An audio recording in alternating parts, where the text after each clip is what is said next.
সম্মানিত দর্শক এবং শ্রোতাবৃন্দ, আমি যশোরী বাংলাদেশি সেবা পার্টির পক্ষ থেকে আপনাদের সকলকে জানাই আসসালামু আলাইকুম রহমতুল্লাহ। ধর্মের যত বক্তা হুজুর রয়েছে, এরা ইমাম মেহেদী এবং দাজ্জাল নিয়ে, এমনকি ঈসা রাসূলকে আবার পুনরায় আনার ব্যাপারে এই বক্তা হুজুরদের কাছে, জামানার ইমামের কাছে, পীরদের কাছে কোরআন উল্টে দেওয়ার ক্ষমতা এবং কৌশল রয়েছে। যে জিনিস কোরআনে নেই সেটি ইসলামের না। যেমন ধরুন শবে বরাত কোরআনে নেই, ইসলামে নেই। যেমন ধরুন আরব ইতিহাসের মোহাম্মদ ইবনে আবদুল্লাহ, যার নাম কোরআনে নেই, তাহলে তাকে ভালোবাসার বা তার নামে সুন্নত পড়ার তো প্রয়োজনই পড়ে না। বরঞ্চ কোরআনের বিশেষ বার্তাবাহক রাসূল কি বলেছেন? 25 নম্বর সূরা আল ফুরকানের 30 নম্বর আয়াতে, অকাল রাসূল ইয়া রব্বি ইন্না কওমি ইত্তাখাযু হাযাল কুরআনা মাহজুরা। আর বিশেষ বার্তাবাহক রাসূল আরজ করে দিয়েছে, হে আমার রব, বিনা সন্দেহে আমার কওম এই কোরআন আঁকড়ে ধরাকে ছেড়ে দিয়েছে। তো কোরআনে তো ঈসা রাসূল যে দুনিয়াতে আসবে নেই, কবরের আযাব হবে নেই, মুখ ঢাকা বোরকা পরতে হবে নেই, দাড়ি রাখতে হবে নেই, পাগড়ি পরতে হবে, টুপি পরতে হবে নেই। কিন্তু এগুলি আরব ইতিহাসের মোহাম্মদ ইবনে আবদুল্লাহর হাদিসে রয়েছে। তার নামে শত শত গায়েবী ভবিষ্যৎবাণী এবং কিয়ামতের আলামত পড়ানো হচ্ছে আমাদের দেশে 1,20,000 ধর্মের কোয়ারে। ঠিক যেমন ইহুদি খ্রিস্টানদের কাছে কি রয়েছে, তারা অপেক্ষায় আছে ঈসা রাসূল আসবে, বাইবেলের সর্বশেষ চ্যাপ্টারে লেখা, সর্বশেষ ভার্স, কিন্তু কোরআনে নেই। ইমাম মেহেদী আসবে, কোরআনে নেই। তো ঈসা রাসূল আসবে, এটি ইহুদি এবং খ্রিস্টানদের বিশ্বাস। এটি মুসলমান শিয়া সুন্নি সালাফিরাও মেনে চলেছে। তারা বিশ্বাস করে শেষ জামানায় আসবে।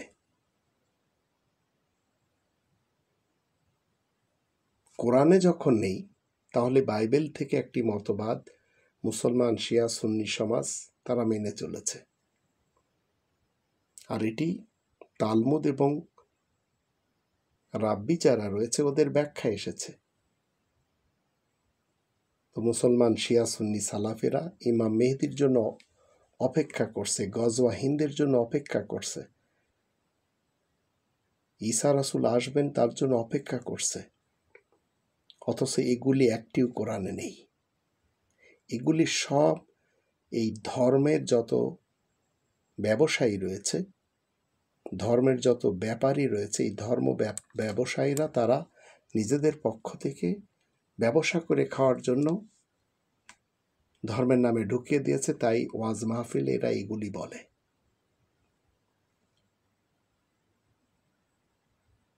এরা সত্যকে জেনে শুনে গোপন করে। 2 নম্বর সূরা আল বাকারার 42 নম্বর আয়াত মতে, 2 নম্বর সূরা আল বাকারার 146 নম্বর আয়াত মতে এরা আল্লাহ তাআলার উপরে আবার মিথ্যা চাপায় জেনে শুনে। 3 নম্বর সূরা আল ইমরানের 78 নম্বর আয়াত মতে। তো এরা সবাই লাহওয়াল হাদিসের পিছনে ছুটছে, যেটা নিষেধ। 31 নম্বর সূরা লোকমানের 6 নম্বর আয়াত মতে। তো এখন এই ধর্ম ব্যবসায়ী যারা রয়েছে, এরা মানুষকে ভয়ের গল্প শোনায়, যুদ্ধের জন্য উস্কানি দেয়, গজওয়া হিন্দ করতে হবে, ইমাম মেহেদী আসলে তার সৈন্য হতে হবে। কিন্তু কোরআন তো আমাদেরকে এ ধরনের কথা বলে না। কোরআন তো আমাদেরকে দৃষ্টিশক্তি, শ্রবণ শক্তি এবং হৃদয়ের ব্যাপারে জিজ্ঞাসা করবে। ইন্না সামা ওয়াল বাসার ওয়াল ফুআদা কুল্লু উলাইকা কানা আনহু মাসউলা। তো যে বিষয়ে জানা নেই সে বিষয়ে নিয়ে উঠে পড়ে লাগতে হবে না। কোরআনের মোহাম্মদুর রসুলুল্লাহ ওয়া খাতামান নাবিয়িন, আল্লাহ বলছেন 33 নম্বর সূরা আল আহজাবের 40 নম্বর আয়াতে, আয়াত প্রচারের কারণে প্রশংসিত উপাধিধারক মোহাম্মদ আল্লাহ তাআলার বার্তাবাহক। তোমাদের মধ্যকার কোনো পুরুষের বাবা দাদা নানা পরনা নানা আর সকল নবীদের, মানে 19 জন নবীদের সিলমোহর। আর আল্লাহ সব কিছু ভালো করেই জানেন। কিন্তু আমরা যে মুসলমান শিয়া সুন্নি সালাফি সহ অন্যান্য 135 ফিরকার মুসলমানদেরকে দেখছি, এরা সবাই আরব ইতিহাসের 9 জন সন্তানের যে বাবা তাকে মানে, মোহাম্মদ ইবনে আবদুল্লাহ, যার 5টি ছেলে, কাসেম, তাহির, তৈয়ব, আবদুল্লাহ, ইব্রাহিম, যার 4টি মেয়ে, রুকাইয়া, কুলসুম, জাইনাব, ফাতেমা।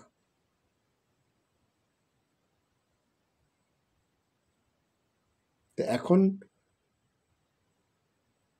ঈসা রাসূল কোরআনে নেই যে আবার আসবেন আকাশ থেকে, ইমাম মেহেদী আসবে কোরআনে নেই, কবরের আযাব হবে কোরআনে নেই, শবে বরাত মানতে হবে কোরআনে নেই,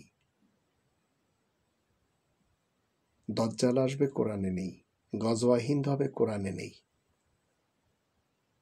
তো হাদিসের নামে এই ধরনের শত শত না হাজার হাজার গায়েবী ভবিষ্যৎবাণী কিয়ামতের আলামত হিসেবে বলা হয়েছে। অথচ 6 নম্বর সূরা আল আনআমের 50 নম্বর আয়াতে চলমান মোহাম্মদুর রসুলুল্লাহ আমাদেরকে কি শিক্ষা দিচ্ছেন?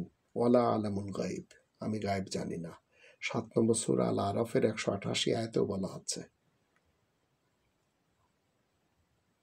46 নম্বর সূরা আল আহকাফের 9 নম্বর আয়াতে বলা হচ্ছে, ইনাত্তাবিউ ইল্লা মা ইউহা ইলাইয়া। আবার সেখানে বলা হচ্ছে, আমি জানি না তোমাদের সাথে কি ব্যবহার করা হবে আর আমার সাথে বা কি ব্যবহার করা হবে। এরপরেও এই জান্নাতের লোভ দেখাই আমাদের দেশের উলামায়ে কুফফার, যাদের সংখ্যা হলো 150 জন প্লাস, এরাই মানুষকে পথভ্রষ্ট করে চলেছে। আর 18 কোটি আমাদের দেশের মানুষ, তারা দিশেহারা হয়ে আছে, কোরআনের দিকে আসতে পারছে না। অথচ 47 নম্বর সূরা আল মুহাম্মাদের 24 নম্বর আয়াতে আল্লাহ বলছেন, মানুষেরা কি কোরআন নিয়ে গবেষণা করবে না? না তাদের হৃদয়ে তালা লাগানো আছে? তো হৃদয় থেকে তালা খুলে নিন। 4 নম্বর সূরা আন-নিসা এর 82 নম্বর আয়াত মতে কোরআন নিয়ে গবেষণা করুন, এর ভিতরে কোনো ভুল ভ্রান্তি নেই। 2 নম্বর সূরা আল বাকারার 2 নম্বর আয়াত মতে এটি পড়লে বুঝতে পারবেন ইমাম মেহেদী আসবে না, কবরের আযাব হবে না, মাথায় টুপি পরতে হবে না, মাথায় লাল রুমাল পরতে হবে না, পাগড়ি পরতে হবে না, লম্বা কুর্তা পরতে হবে না, দাড়ি রাখতে হবে না, ইমাম মেহেদী আসবে না, দজ্জাল আসবে না, গজওয়ায়ে হিন্দ হবে না, মুখ ঢাকা বুরকাও পরতে হবে না। এগুলি কোরআন পড়লে আপনারা বুঝতে পারবেন। তখন আস্তে আস্তে এই উলামায়ে কুফফারদেরকে যখন একপাশে রাখা শুরু করবেন, তখন আপনি ইসলামের লোক হবেন। অন্যথায় আপনি ধর্মের লোক। আর ইসলাম আর ধর্মের মাঝে আকাশ পাতাল পার্থক্য।